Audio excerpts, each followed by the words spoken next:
안녕하세요. 아줌마의 책 이야기입니다. 오늘은 책에 관한 책 한 권을 리뷰하려고 합니다.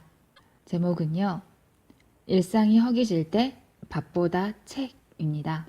저자는 김은령이라고 하는데요. 책 안쪽 날개 부분을 잠깐 읽어볼게요. 사랑도 요리도 취미도 모두 책으로 시작한 덕에 지금껏 읽어온 책을 나누고 권하는 책 소믈리에의 역할을 밥보다 책을 통해 하게 되었다. 책은 보기 위해 사는 것이 아니라 산 책 중 골라 읽는 거라는 굳센 신념으로 끊임없이 책을 구입하는 매서광이고 매달 마감을 두고도 먹고 마시는 일에 진력을 다하고 있다. 디자인하우스에서 라이프스타일 잡지 행복이 가득한 집 편집장을 거쳐 현재 럭셔리의 편집장이자 매거진 본부 본부장으로 일하고 있다. 틈틈이 번역을 하고 칼럼을 쓴다. 네, 이분은 방금 제가 읽은 걸로 미뤄볼 때 출판 업계에서 오래 종사하신 분인 것 같네요. 이 밥보다 책이라는 책은요, 이 김은영 저자가 지금까지 읽어온 책들을 주제별로 분류를 해서 소개하고 있는 책입니다. 그래서 방금 말한 대로 책 소믈리에 역할을 하고 있다고 보시면 됩니다. 가끔 어떤 책을 읽을까? 남들은 또 어떤 책을 많이들 읽었나? 그리고 또 좋은 책들 중에 내가 놓치고 있는 책은 뭐 없을까? 그런 생각이 들 때가 있어요. 나름대로 독서는 하고 있지만 또 다른 사람들이 어떻게 읽나 궁금할 때가 있거든요. 그래서 이 책을 소개해 준다는 점에서 좋았어요. 이 김은령 저자가 지금껏 읽어온 책들 중에서 주제나 소재별로 기억에 남는 책, 소개하고 싶은 책 이런 것들을 분류를 해서 알려주고 있어요. 책만 딱 내용을 가지고 소개하는 그런 건 아니고요. 에세이 형식을 빌려서 김은영 저자 본인의 인생 이야기가 들어가 있어요. 그래서 이런 때는 이런 생각이 들었는데 그때 이런 책을 읽었다. 이런 식으로 전개되는 책입니다. 먼저 들어가는 말을 끝부분을 한번 읽어드릴게요. 주머니나 가방에 책을 넣고 다니는 것은 특히 불행한 시기에 당신을 행복하게 해줄 다른 세계를 넣고 다니는 것을 의미한다. 오르한 파묵의 이야기처럼 가끔씩 책 속으로 도망치는 것은 도움이 된다. 세상이 커다란 거울을 들이밀며 주름살이 얼마나 늘었는지 보여주고 나의 이력사는 이대로 지루하게 끝날 거라고 확인시켜주는 요즘이라면 더더욱 그렇다. 책을 읽지 않아도 사는데 큰 지장은 없을 것이다. 몇 번이나 열심히 읽어도 무슨 이야기인지 모를 때는 또 얼마나 많은가. 그럴 때면 책을 읽는다는 것 자체가 부질없게 느껴지곤 한다. 하지만 그래도 읽는 편이 낫다. 읽었는데도 모르는 것이 아예 안 읽어서 아무것도 모르는 것보다는 낫다. 그것이 지금까지의 결론이다. 여기서 소개하는 것은 안정된 듯 보였지만 속으로는 여전히 불안하고 흔들리는 마음 언저리. 뭐라도 하고 싶은데 특별히 하고 싶은 것은 없고 무언가를 애써 하기도 싫었을 때 읽었던 책들이다. 다시 읽은 책도 있고 새로 읽은 책도 있는데 40대를 잘 지나갈 수 있게 도와준 가벼운 예방주사이자 적절한 영양제이기도 했다. 출간된 책은 영원히 우리 곁에 있다고 생각했는데 아니었다. 여기 소개하는 책 중 절판돼 이제 구하기 어려운 책들도 많았다. 책이 유통기한은 점점 짧아지고 있으니 관심 가고 읽고 싶은 책이 있다면 다음번에 하고 미루지 말고 그냥 사야 한다. 책은 읽기 위해 사는 것이 아니고 사는 책 중 골라 읽는 것이니까. 이 저자는 40대 후반의 나이라고 해요. 이 책을 저는 지금 다 읽었기 때문에 저자에 대해서 조금은 알게 됐는데 그 정도의 나이고요. 그리고 여기에 적혀 있는 것처럼 책을 사는 걸 좋아한대요. 그래서 읽으려고 사는 게 아니라 물론 살 때는 읽으려고 사겠지만 실제로 읽어보는 책은 사다 놓은 책 중에 골라서 읽는다 라고 말을 하고 있네요. 저는 책을 그렇게 막 많이 사는 편은 아니에요. 사실 그렇게 책을 사들일 만한 금전적인 여유가 없기도 하고요. 그래서 도서관도 많이 이용하고 또 그래도 이건 사야겠다 싶은 건 사기도 하고 그러는데, 그렇게 하는데도 읽기를 미루고 읽는 시기가 자꾸 뒤로 미뤄지는 책들이 있더라고요.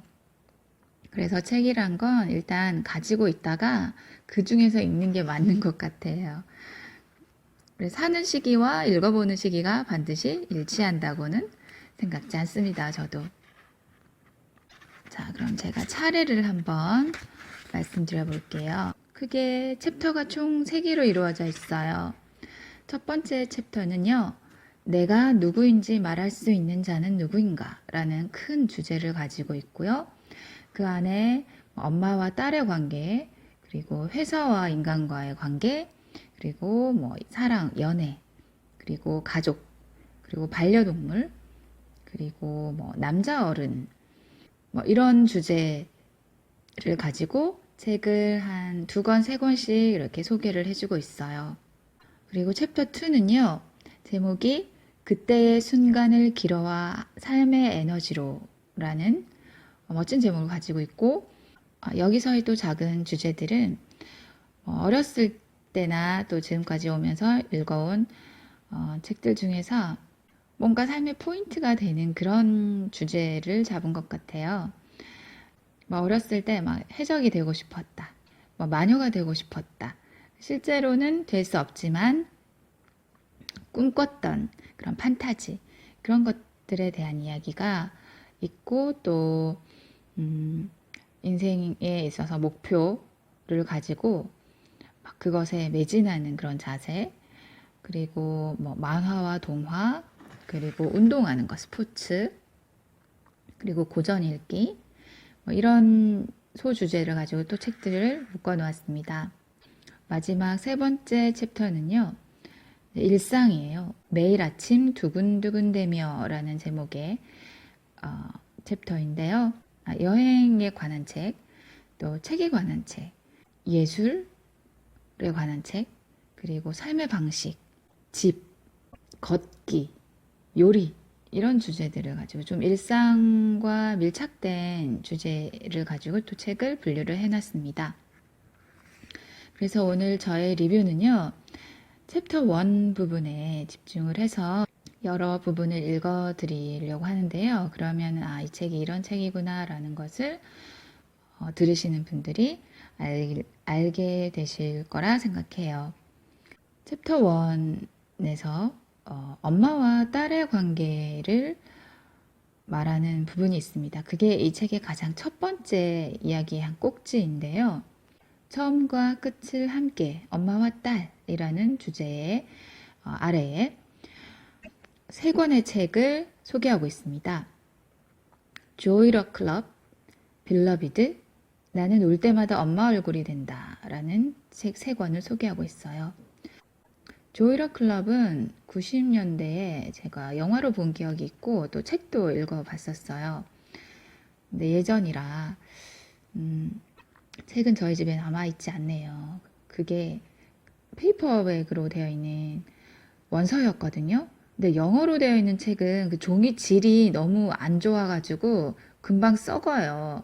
그래서 오래 버티지 못하고 퇴출이 되어버리고 말았는데 다시 한번 읽어볼까 그런 생각이 드는데, 근데 이 3책 중에서 가장 끌렸던 책, 그러니까 제가 안 읽어본 책이겠죠?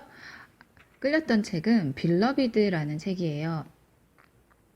한국 제목이 빌러비드 이렇게 되어 있는데 원제를 보니까 beloved네요. beloved.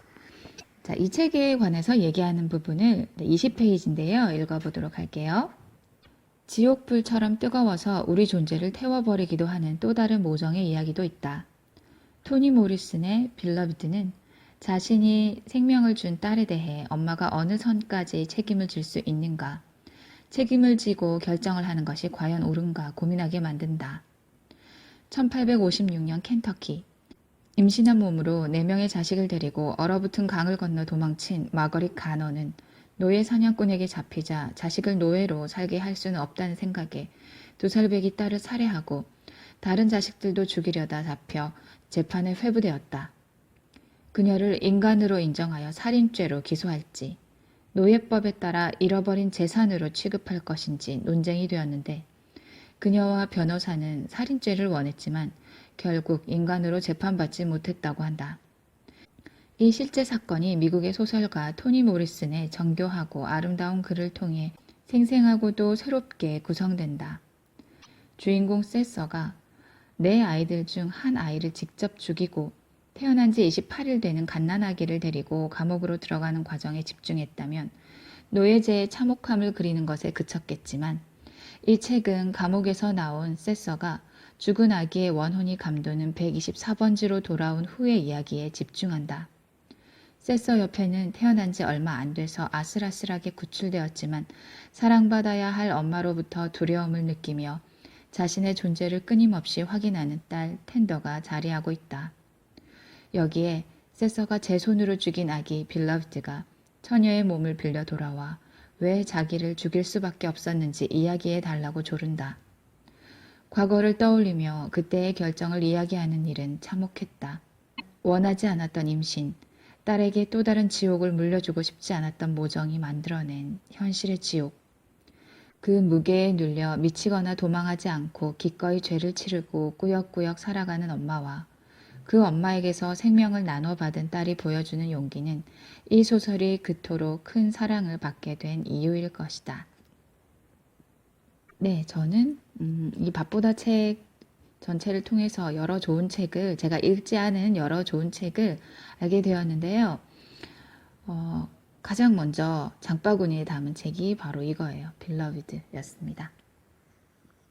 다음으로 소개할 부분은요. 가정에 관한 부분이에요. 새로운 가족, 새로운 가정이라는 작은 꼭지의 제목을 가지고 있고요. 여기는 작가 자신의 이야기부터 먼저 읽어드리고 또 소개하는 책도 한 권 읽어드리고 그렇게 하도록 할게요. 45페이지입니다. 아이가 없냐? 이 질문을 받을 때면 여전히 난감하다. 40살 훌쩍 넘겨 갱년기 오기 직전 결혼한 나에게 과연 적절한 질문인가? 가까운 사람이 이 질문을 하면 내가 어떻게 생각하는지 몰라서 이러나 싶고 가깝지 않은 사람이 이 질문을 하면 왜 남 개인사에 이렇게 관심이 많은가 싶다. 결혼했는데 아이가 없다는 것을 알게 된 상당수의 사람은 설교를 시작한다. 아이가 없으면 노후에 어떻게 하냐고. 결혼이 위기에 처했을 때 보루가 되는 것은 아이라고. 요즘처럼 출생률 낮을 때 책임을 다해야 하지 않냐고. 결혼을 하고 아이를 낳아 좋은 시민으로 클 수 있게 도와주고 그 과정을 지켜보는 건 대단한 기쁨이고 보람 있는 일일 것이다. 하지만 어떤 사람은 그런 일을 하지 않겠다고 결심할 수도 있고 하고 싶지만 마음대로 되지 않아 힘들 수도 있다. 결혼 전에는 도대체 왜 결혼을 이제껏 안 하냐 또는 못하냐는 질문을 수없이 받았다. 애가 있었다면 둘째는 언제 낳을 거냐고 또 물어봤겠지. 나에게 대단한 관심이 있는 것도 아니고 그냥 습관처럼 물어보는 것이니 그렇게 아이가 중요하면 직접 낳으세요 라며 신경 곤두세워 응대하지는 않는다. 나는 기본적인 교양과 매너를 갖춘 사람이니까. 다만 내가 어떻게 사는지 남에게 일일이 설명해야 하는 삶은 좀 많이 피곤하다. 네, 이렇게 서두를 던지면서 소개하고 있는 책은 웹툰 며느라기와 그리고 소설가 장강명의 에세이 5년 만의 신혼여행이라는 책입니다. 다시 이 두 책 중에서 5년 만의 신혼여행에 관한 부분을 읽어보도록 하겠습니다. 47페이지입니다. 그런데 이런 갈등을 정면 돌파해버린 사람이 있다. 며느라기가 명치 끝이 쓰리게 답답했다면 소설가 장강명의 에세이 5년 만의 신혼여행에는 민트 사탕 한 통을 먹은 듯 상쾌해지는 느낌을 받을 것이다. 상대에 대한 확신이 생기자 결혼식 없이 혼인신고를 한 후 살림을 합치고 신혼여행 대신 신문 광고를 냈고 아이 없이 둘이 잘 살기로 했으며 혼인신고한 지 5년 3개월 만에 보라카이로 신혼여행을 가기까지 어떻게 생각하고 살았는지에 관한 솔직한 이야기다. 며느리를 탐탁지 않게 여기는 어머니와 시가로 상징되는 가부장적이고 차별적인 가치를 싫어하는 아내 사이에서 그는 무구형과 다른 방법을 선택한다. 일반적인 한국 남자 같으면 중재를 잘해서 얼굴이라도 보며 지내게 하겠지만 그는 그러고 싶지 않았다고 말한다. 우선 자신의 감정이 중요했기 때문이라고 한다. 즐겁게 사는 게 중요한데 LPG 가스통과 화기를 서로 친하게 만드는 작업에 3년이란 시간을 낭비하고 싶지 않았다고. 나를 행복하게 만드는 것이 무엇인지 잘 생각하고 그 실현을 위해 실제로 노력하는 사람이 보여주는 자신감이 인상적이었다. 우리 삶이 조금이라도 변해가는 것은 이렇게 대충 타협하지 않고 정면 돌파하는 사람들 덕분일 것이다. 이 책을 읽고 나면 왜 이렇게 살아야 하는지 모르겠다고 뒤돌아서서 불만을 말하지만 앞에서 당당하게 문제를 제기하지 못한 나의 비겁함을 반성하게 된다. 관습을 무시할 용기는 없고 관습을 그대로 따르기엔 자존심이 허락하질 않는다. 그러니 오늘도 걷는다마는 하고 대충 나 있는 길을 따라 가는 것이다. 맨날 도시락 반찬이 똑같다고 투덜대는데 그 도시락 반찬을 싼 사람이 바로 나 자신이었던 것이다. 네. 장강명 소설가는 요즘에 그 TV에서 하는 책 소개해주는 프로그램 있잖아요. 책 읽어드립니다인가? 거기에 나오고 계시죠. 그 프로그램에 나와서 장강명 소설가가 뭐라고 한 말이 기억이 나냐면은, 자기와 자기 아내는 아이를 낳지 않기로 결정을 해서 아이 없이 살고 있다. 뭐 그렇게 얘기를 했던 게 기억이 나요. 그래서 그렇구나. 그런 결정을 하셨구나. 뭐 이렇게 생각을 했었는데요. 그런 게 이상하다는 생각은 안 했어요. 자식을 많이 갖기로 결정하는 부부가 있을 수도 있고 또 여러 가지 의논을 해서 또 자식을 갖지 않기로 결정할 수도 있는 거잖아요. 서로가 충분히 의견을 나누고 또 최선의 결정을 내리는 과정이 중요한 거지, 뭐 결혼을 했으면 무조건 아이를 낳아야 되고 그런 건 아닌 것 같거든요. 뭐 출생률 문제가 있다, 뭐 한국인이 나중에는 없어진다, 그런 말들도 많지만 그런 거에는 다 이유가 있거든요. 그렇지 않나요? 괜히 아이를 안 낳는 게 아니거든요. 그 원인을 잘 파악해야죠. 왜 그런지를 잘 분석을 해야 하는데 그 분석 방향이 제가 볼 때는 굉장히 겉핥기식으로 가고 있는 것 같아요. 신혼부부들에게 여러 가지 지원을 해주는 것도 좋지만 결혼 자체를 꺼리는 사람들이 늘어나고 있다는 상황을 알아야 된다고 생각해요. 물론 우리나라가 처한 상황이라는 게 있습니다. 청년들의 일자리가 없고 부족한 단계를 넘어섰죠. 그래서 결혼까지는 생각할 수가 없는 젊은 층들이 많단 말이죠. 그런데 여기에 또 한 가지는 뭐냐면 제 생각인데요. 여성에 관한 인식을 좀 바꿔줬으면 좋겠습니다. 이건 한두 사람이 노력한다고 될 일이 아니고요. 정말 나라가 나서서 유도를 해야 되고 나라 안에 살고 있는 사람 전체가 인식 개선을 해야 한다고 생각해요. 결혼이라는 것을 하면 새로운 가정을 가지는 거고 똑같이 둘이 노력을 해서 공동의 프로젝트를 해가듯이 서로 노력해서 가야 하는데 지금 시대는 바뀌었는데 여성에게 부과된 그런 결혼 이후에 있던 의무 같은 게 조선시대 때를 넘지 못하는 게 너무나 많아요. 맞벌이를 하는데 자녀 교육 문제, 육아 문제, 그리고 또 집안일, 살림 이런 것들이 여성에게 과중하게 몰아져 있거든요. 그리고 그걸 너무 당연하게 생각하는 거. 그렇지 않은 가정을 만들면 아이도 많이 태어날 수 있어요. 그런 가정이기 때문에 결혼을 하고 싶어 하지 않는 여자분들이 많다고 생각을 해요. 그리고 존중 문제가 있어요.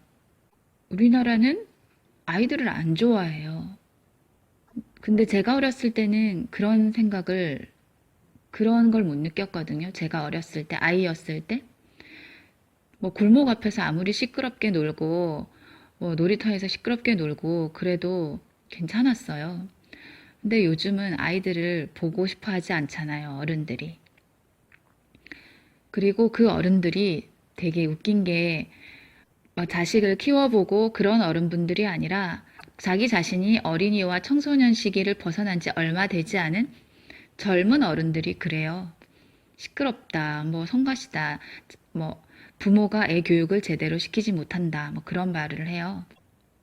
그러니까 일단 아이들을 보고 싶어 하지 않은 어른들이 있고요. 그리고 아이를 키우거나 또 임신하고 있거나 그런 여성을 또 존중해 주지 않아요. 그런데 누가 결혼하고 애 많이 낳고 경력은 단절되고 그런 육아에 힘든 육아에 그 구렁텅이 속으로 들어가려고 하겠습니까? 애 키우는 게 정말 장난 아닌데 키워본 사람들은 아는데 이렇게 말해봐야 뭐 모르죠. 그리고 육아도 같이 해야 되는데 또 그런 개념을 안 가지고 있어요. 많은 남자들이, 많은 남성들이. 샤워할 시간, 화장실 갈 시간도 없어서 저 애기 업고 화장실 가고 그랬던 기억이 있는데 저는 지금은 그런 시기를 다 지났기 때문에 어떻게 살았나 싶은데 그래서 저는 애기 데리고 이렇게 나온 젊은 엄마들 보면은 너무 힘들겠다. 애기가 얼른 커서 엄마가 좀 편해져야 되는데 그런 생각을 하지.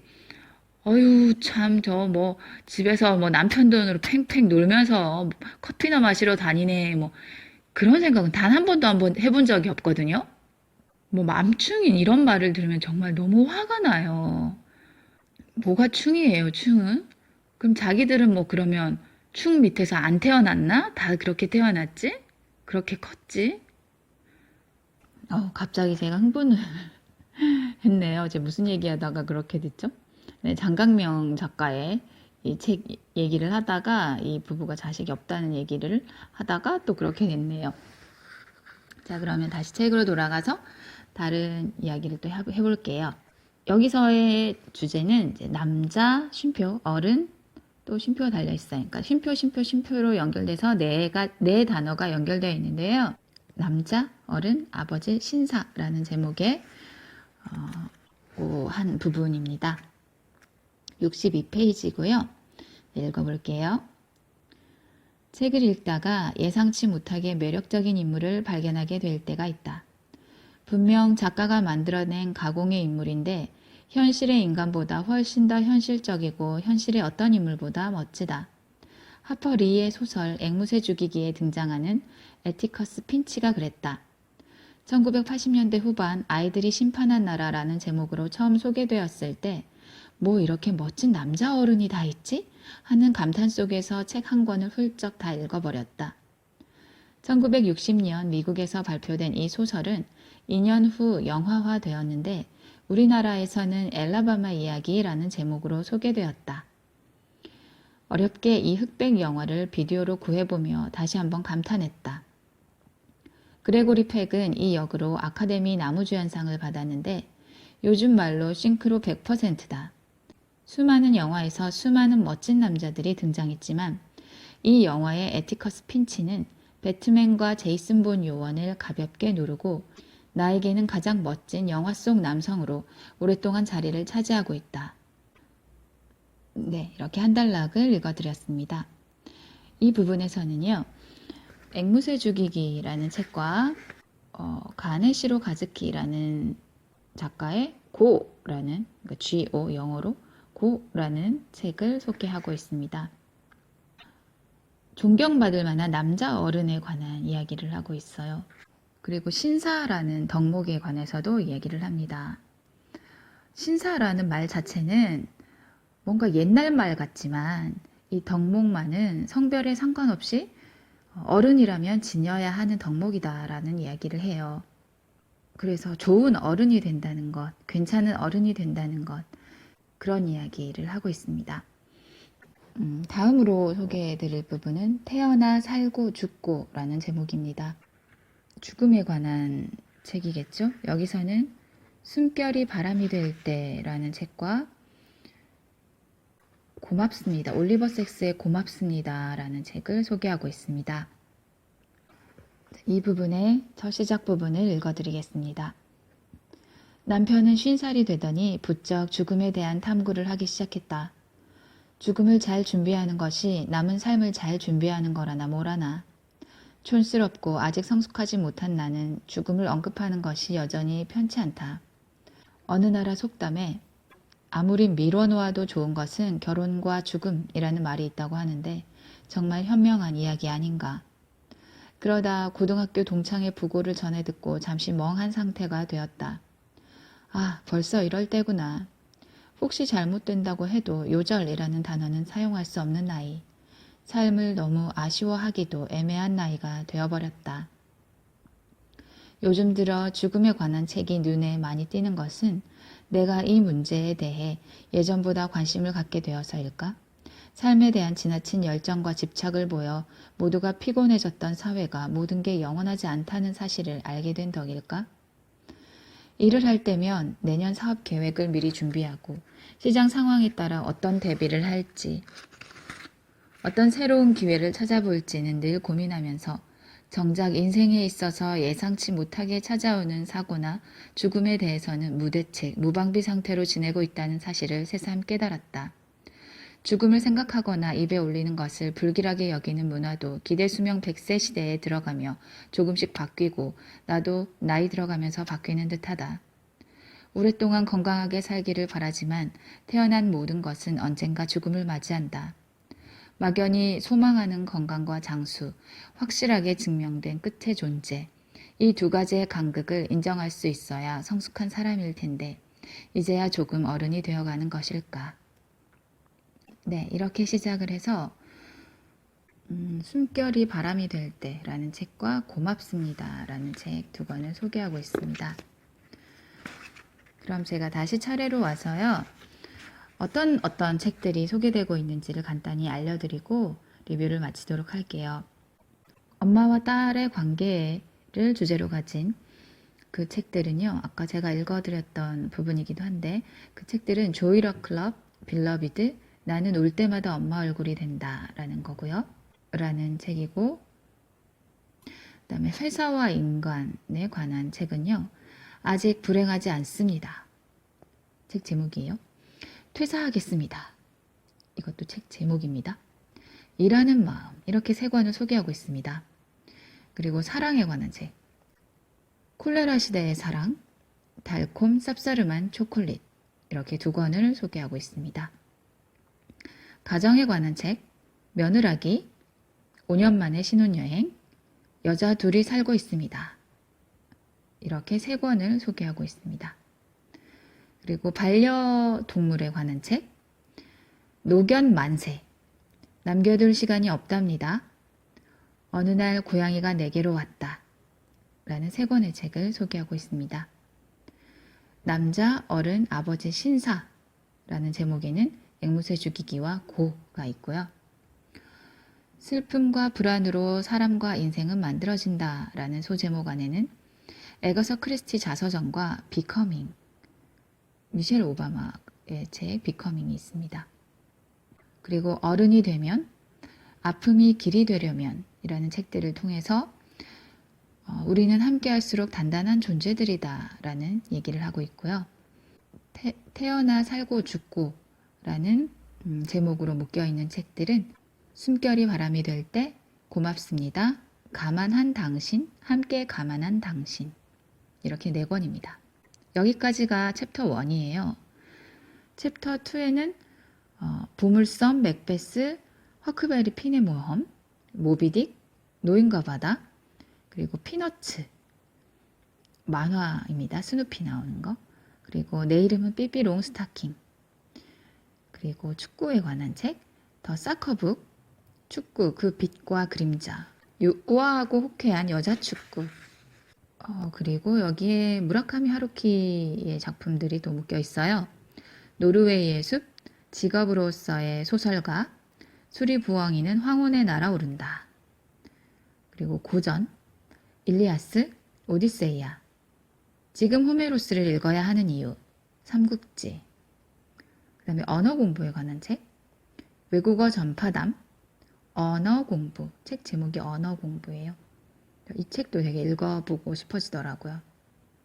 그리고 동세대 작가의 소중함이라는 제목 아래에 묶여있는 책은 사랑이라니 선영아라는 김연수 소설가의 책이죠. 그리고 한강 소설가의 소년이 온다.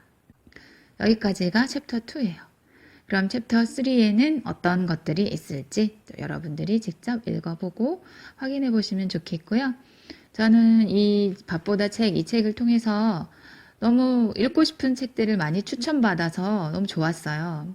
사람마다 취향이 다르니까 이분이 뭐 소믈리에가 된 기분으로 이렇게 소개를 해 주셨지만 저는 또 제 나름의 소믈리에 정신을 가지고 제 취향껏 읽어보도록 하려고 합니다.